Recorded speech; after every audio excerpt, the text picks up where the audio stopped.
Assalamualaikum warahmatullahi wabarakatuh. Perkenalkan, nama saya Muhammad Lutfi Kurniawan dengan NIM 202053129 dari kelas C, mata kuliah metodologi penelitian. Pada video ini saya akan merepresentasikan tugas 3, yakni merepresentasikan PPT pertemuan 11. Langsung saja, ini yang pertama, desain penelitian. Desain penelitian yaitu pedoman dalam melaksanakan penelitian. Mahasiswa memahami desain penelitian dan mendesain sebuah penelitian kecil dari sebuah studi kasus. Desain penelitian merupakan pedoman dalam melakukan proses penelitian, diantaranya dalam menentukan instrumen pengambilan data, penentuan sampel, pengumpulan data, serta analisa data. Dengan pemilihan desain penelitian yang tepat diharapkan akan dapat membantu peneliti dalam menjalankan penelitian yang secara benar. Tanpa desain yang benar, seorang peneliti tidak akan dapat melakukan penelitian dengan baik karena tidak memiliki pedoman penelitian yang jelas. Ini kesimpulannya adalah seorang peneliti itu tidak akan berhasil jika pedoman penelitiannya itu kurang jelas atau kurang sempurna, bisa dikatakan. Lanjut saja. Latar belakang studi kasus merupakan penelitian yang memusatkan perhatian pada suatu kasus tertentu dengan menggunakan individu atau kelompok sebagai bahan studinya. Biasanya difokuskan untuk menggali dan mengumpulkan data yang lebih terhadap objek yang diteliti untuk dapat menjawab permasalahan yang sedang terjadi. Dapat dikatakan bahwa penelitian studi kasus bersifat deskriptif dan eksploratif. Terdapat investigasi empiris tentang suatu fenomena yang ingin dipecahkan oleh peneliti. Apa yang dimaksud dengan fenomena dan sejak kapan sesuatu itu disebut sebagai fenomena. Misalnya, apa fenomena yang ada pada bidang IT, yaitu kejadian atau peristiwa. Bagaimana dan kenapa orang yang menggunakan IT, ada yang gagal, ada yang sukses. Fenomena bisa digali dengan melakukan penelitian studi kasus. Studi kasus yang diambil bisa berasal dari suatu organisasi, komunitas tertentu, ataupun dengan cakupan yang lebih luas lagi. Perbedaannya dengan penelitian survei. Pada penelitian survei, jumlah sampelnya cukup luas, sedangkan pada case study jumlah sampel yang diambil sangat sedikit atau hanya beberapa orang. Persamaannya dengan penelitian survei adalah keduanya sama-sama menggali fenomena. Lanjut, konsep menurut ahli atau pakar. Yin 2002, studi kasus dapat digambarkan sebagai proses pencarian pengetahuan yang empiris untuk menyelidiki dan meneliti berbagai fenomena dalam konteks kehidupan nyata.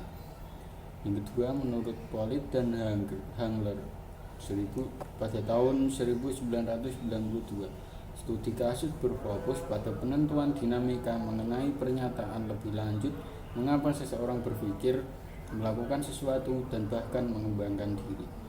Yang ketiga, menurut Tellis pada tahun 1997, studi kasus merupakan metode yang memiliki unit analisis yang lebih mengacu pada sistem tindakan yang dilakukan dibanding pada individunya sendiri atau suatu lembaga tertentu. Yang keempat, menurut Flaveberg, dalam riset yang menggunakan metode ini dilakukan pemeriksaan longitudinal yang mendalam terhadap suatu keadaan atau kejadian yang disebut sebagai kasus dengan menggunakan cara-cara yang sistematis dalam melakukan pengamatan, pengumpulan data, analisis informasi, dan pelaporan hasilnya. Sebagai hasilnya akan diperoleh pemahaman yang mendalam tentang mengapa sesuatu terjadi dan dapat menjadi dasar bagi riset selanjutnya. Studi kasus dapat digunakan untuk menghasilkan dan menguji hipotesis. Next. Menurut Yin pada tahun 2002 dan Lamnek pada 2005 yang menyatakan bahwa studi kasus adalah suatu strategi riset penelaahan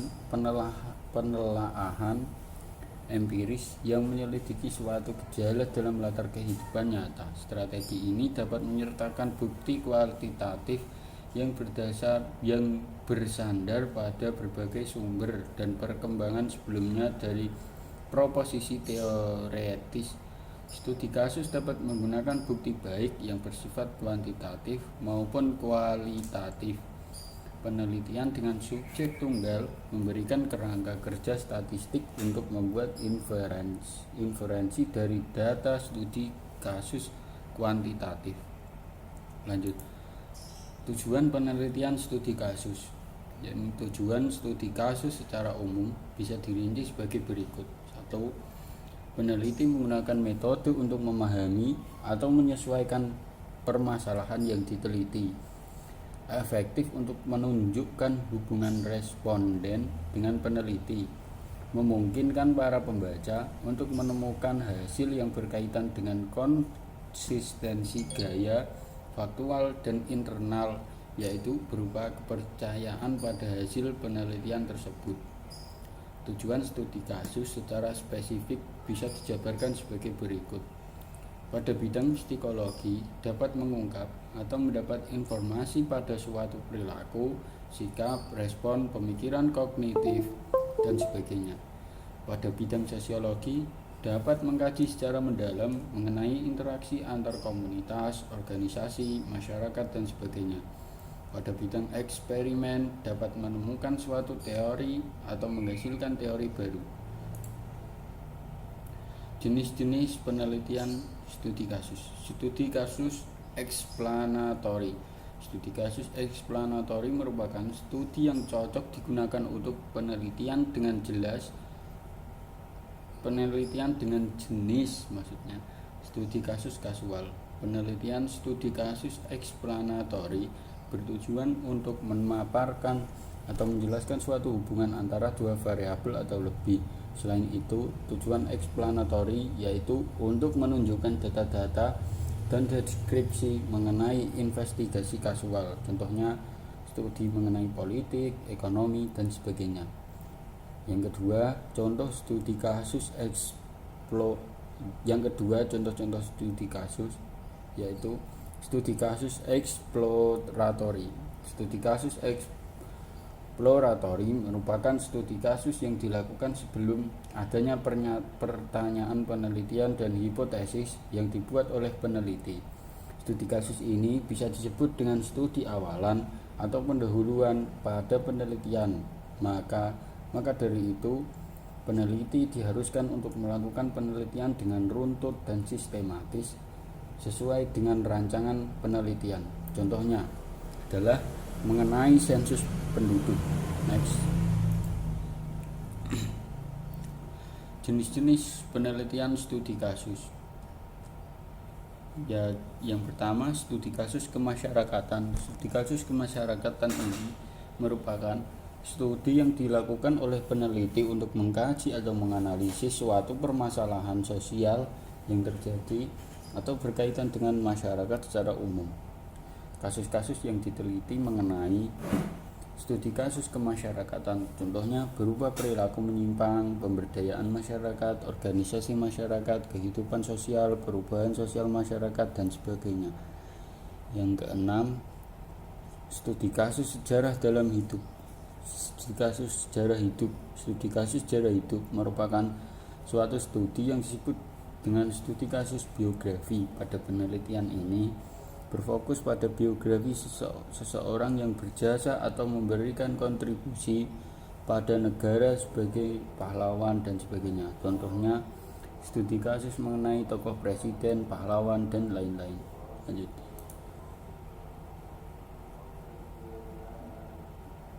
Ini kayaknya kok slide-nya belencar. Ketiga, studi kasus deskriptif. Studi kasus deskriptif merupakan studi yang mendeskripsikan suatu kasus dan mengharuskan peneliti untuk memulai penelitian dengan teori deskriptif, yaitu memaparkan dengan jelas hasil penelitian tersebut, contohnya mengenai sejarah, kebudayaan, dan sebagainya. Lanjut, jenis kasus mikroetnografi. Studi kasus etnografi merupakan suatu studi yang dilakukan oleh peneliti untuk menganalisis atau mengkaji mengenai kebiasaan-kebiasaan yang terjadi pada suatu kelompok kecil. Contohnya, pengkajian mengenai tindakan kelas, perkembangan suku, dan sebagainya. Penerapan studi kasus analisis situasi. Kasus analisis situasi merupakan studi yang dilakukan untuk mengkaji atau menganalisis kebenaran dari suatu kasus yang sedang hangat diperbincangkan atau kasus yang besar di masyarakat, contohnya mengenai perkembangan teknologi, pengaruh penggunaan media sosial, dan sebagainya. Lanjut, bentuk studi kasus berdasarkan permasalahan penelitian. Studi kasus instrumental tunggal. Studi kasus instrumental tunggal merupakan studi kasus yang menganalisis atau mengkaji sebuah kasus dan menjelaskan dengan deskripsi. Pada penelitian ini, kasus tersebut menjadi instrumen untuk penggambaran secara rinci. Kedua, studi kasus jamak. Studi kasus jamak merupakan studi kasus yang menganalisis atau mengkaji lebih dari satu atau banyak kasus pada sebuah penelitian. Penelitian ini juga bisa mengkaji satu permasalahan, namun banyak isu yang digunakan, sehingga penelitian ini dapat dikatakan penelitian yang kompleks. Dan ketiga, studi kasus mendalam. Studi kasus mendalam merupakan studi kasus menganalisis atau mengkaji suatu kasus yang memiliki ciri khas atau keunikan. Ciri-ciri penelitian studi kasus yang baik. Ada beberapa ciri-ciri, yaitu memandang objek penelitian sebagai kasus atau permasalahan, memandang kasus sebagai fenomena yang bersifat kontemporer, dilakukan berdasarkan kenyataan atau fakta yang ada, menggunakan berbagai sumber data untuk diteliti, menggunakan teori yang sesuai sebagai pedoman atau acuan penelitian. Kelebihan dan kekurangan penelitian studi kasus. Kelebihan atau keunggulan penelitian studi kasus yaitu studi kasus dapat mengungkap hal-hal spesifik, detail, dan rinci yang tidak bisa dijelaskan dengan penelitian yang lain. Selain itu, penelitian studi kasus juga dapat menguak makna di balik permasalahan atau fenomena yang diteliti dengan kondisi yang apa adanya. Studi kasus tidak hanya sekedar memberikan laporan secara faktual, akan tetapi dapat juga memberikan suasana, nuansa, dan pikiran-pikiran yang dapat dikembangkan menjadi bahan penelitian lain. Kekurangan atau kelemahan penelitian studi kasus yaitu pada penelitian kuantitatif studi kasus agak dipersoalkan karena segi reliabilitas, validitas, dan generalisasi. Studi kasus tidak selalu cocok dengan menggunakan penelitian kuantitatif karena tujuannya menggeneralisasi. Studi kasus yang bersifat observasional mengharuskan peneliti untuk terjun langsung supaya mendapatkan data yang valid. Langkah-langkah dalam penelitian studi kasus.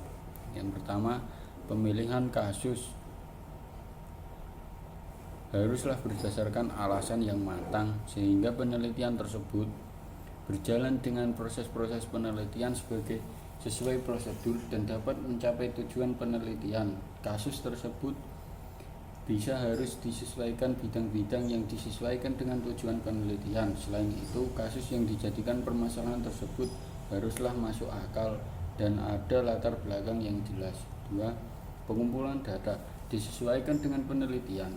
Apakah harus menggunakan observasi, wawancara, analisis, dokumen, survei, dan sebagainya.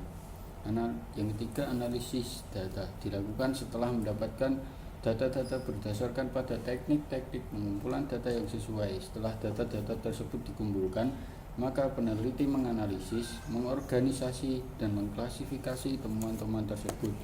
Teknik analisis data yang digunakan haruslah jelas sehingga tidak menimbulkan keracuan analisis data. Langkah-langkah dalam penelitian studi kasus. Perbaikan dilakukan karena pada penelitian yang dilakukan tersebut haruslah didapatkan hasil penelitian yang sempurna, sehingga mengharuskan perbaikan walaupun data-data sudah dikumpulkan dan diklasifikasi. 4. Penulisan laporan pada sebuah penelitian haruslah urut sehingga dapat dipahami dengan mudah. Selain itu, penulisan laporan penelitian haruslah komunikatif, menggunakan bahasa baku, efektif dan efisien dan jelas. Daftar pustaka. Robert, yang pertama Robert Kayin.